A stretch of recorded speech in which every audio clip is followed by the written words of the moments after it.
asalaamaaleykum wa rahmatulah professeur ñu ngi lay nuyu di la ziar. ñu ngi lay ziar sëñ Pape. vidéo time nag day ñëw ci plante de la semaine. bëggoon nañ xam ban plante nga ñu indil semaine bi ak lan mooy ay njëriñam ci wàllum wér-gu-yaram ak nu ñu koy jëfandikoo. waaw ñu ngi leen indil benn plante boo xam ne xam naa mooy sànq li ma doon wax rek mbeñ fala. mbeñ fala xam naa ne ñi koy dégg bariwul. waaye léegi nga commencé koo déggaat ci TikTok bi. léegi mbañ fala Pape garab la goo xam ne garab bu ndaw la rek. ay 1 mètre 3 mètres maximum. ay lay kii quoi. genre xam nga verveine noonu lay xaw a mel. donc garab la gu bëri njëriñ goo xam ne li muy faj moom macha allah. am na sama benn baax boo xam ne sax dañuy faj na gis naa ko mu ci faj sida. mais nag dafa ànd ak ay alxuraan. mais comme que yooyu du sama domaine moom du ma ci sori. donte jàngaloon na ma secret beeg yëpp mais nag duñ ci sori daal. ku nekk spécialisé ci li ngay def. waaw kay waaw bëgguñu di faj lépp daal ñun waaw mais mbañ fala baax na ci les maladies pulmonaires. su fekkee ki ñuy déglu nag xamul luy mbañ fala bu demee ci jaaykatu garab yi rek bu nee leen mbañ fala dinañ ko xam ñoom. dinañ ko xam baax na ci li ñuy wax fièvre jaune. baax na ci parce que genre kii la rek nu mu tuddati. genre ñax la goo xam ni. comme arbuste yu ndaw yi quoi. waaw mais dafay xaw a xob yi day xaw a gudd nag.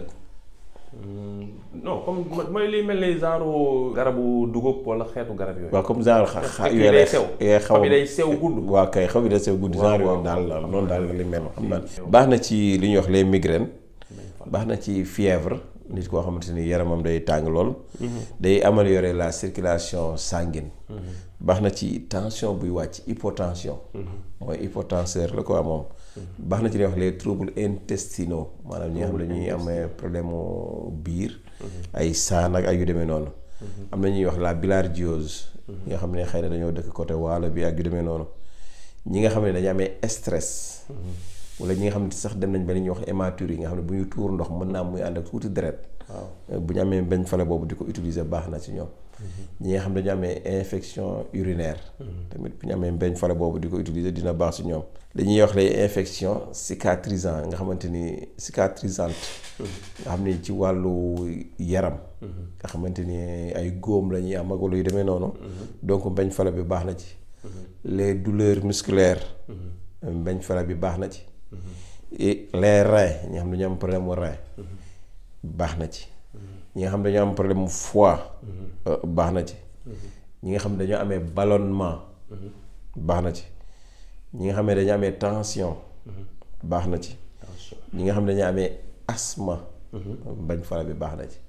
donc kon gis nga ni garab gu am solo la gu baax a baax la. donc yooyu yëpp moo wax daf koy travail bu baax a baax. donc les tensions nerveuses. nga xamante ni am nañu ay tension ci wàllu nerf ak yu demee noonu wala ñu am problème mu nerf. bu ñu utiliser mbañ fala boobu dina baax si ñoom. boobu moom ni yomb naa utiliser. da nga ci am quantité bu xaw a doy. baxal ko ci ndox parce que feuille yu xaw a kii la moo tax nag baxal bi mooy tane que infusion bi. boo ko baxalee baxal bi yem rek bu baxee rek nga fay. nga bàyyi noonu ba mu sedd. nga ciy naan demi kaasu ndékki yi. 3 fois par jour après repas ndékki midi. reer.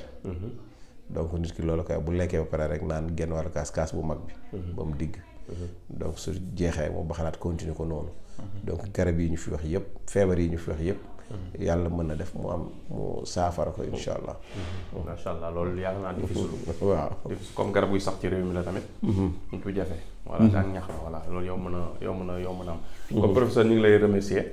ñu ngi lay fay sëñ Pape di jox rendez-vous ñi ñuy suivre ci vidéo bii di ñëw nga am. ñëw ci rubrique sexualité incha allah. incha allah jërëjëf jërëjëf merci.